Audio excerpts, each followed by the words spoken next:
Halo sahabat literasi di seluruh Nusantara. Perkenalkan, nama saya Arnawa Ahmad Asyaraf dari MTSNU 08 Gemuh, Kabupaten Kendal.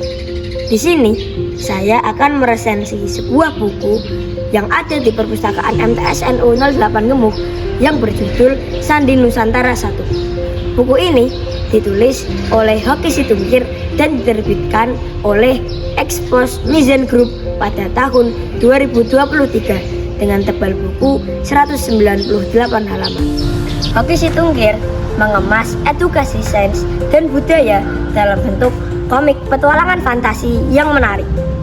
Cerita dalam buku ini bermula dari Sandi yang terbangun tanpa ingatan, dan ia menemukan sebuah buku yang menuntunnya menyelami masa kecil ayahnya yang bernama Gendra. Pada saat Gendra duduk di bangku SD, teman-temannya bercita-cita menjadi dokter atau insinyur.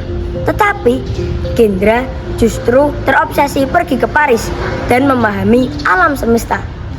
Obsesi ini membawanya pada petualangan imajinatif bertemu dengan tokoh-tokoh besar sains.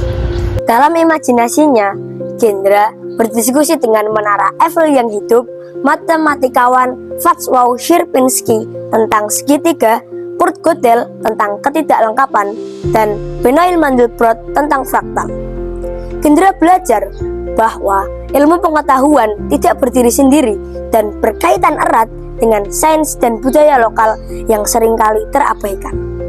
Gendra berdiskusi dengan menara Eiffel dan matematikawan Václav Sierpinski serta Kurt Gödel tentang struktur menara Eiffel yang bolong-bolong. Dari diskusi itu, Gendra belajar dari struktur menara Eiffel yang bolong-bolong justru ia kokoh, tahan terhadap hembusan angin dan tidak membuatnya runtuh. Analisis tersebut mengajarkan kepada pembaca untuk menerima kekurangan diri sebagai bagian dari kekuatan. Cerita ini mencapai puncaknya ketika Kurt Gödel menyampaikan sebuah kalimat filosofis yang tajam, yaitu demi ingin mencapai sesuatu yang lengkap, kita harus berani hidup bersama hal-hal yang tidak konsisten. Dalam buku ini, Gendra juga dihadapkan dengan realitas sekolah seperti stigma anak IPA versus anak IPS yang membuat anak IPA dianggap sombong dan kaku, dan anak IPS dianggap santai namun kurang bergengsi. Penulis meruntuhkan anggapan tersebut melalui tokoh Gendra yang memperkenalkan Daniel Bernoulli. Daniel Bernoulli adalah fisikawan IPA, namun teorinya tentang mekanika fluida menjadi dasar bagi ilmu ekonomi atau IPS. Kelebihan dari buku ini adalah ilustrasinya sangat menarik. Penulis berhasil memvisualisasikan konsep rumit menjadi gambar yang mudah dicerna. Selain itu, tokoh-tokoh dan ceritanya sangat edukatif. Buku ini mengajak pembaca untuk mempertanyakan kenapa kita selalu merasa minder terhadap budaya barat dan menganggap kearifan lokal itu kuno, sehingga menanamkan rasa nasionalisme.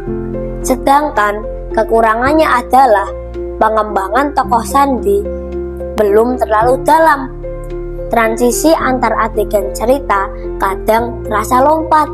Alur cerita teralihkan oleh banyaknya topik ilmiah, sehingga pembaca yang tertarik pada ceritanya bisa terganggu pada saat membaca beberapa bagian yang tiba-tiba menjadi penjelasan edukatif. Buku ini sangat cocok bagi remaja masa kini yang tumbuh di era visual.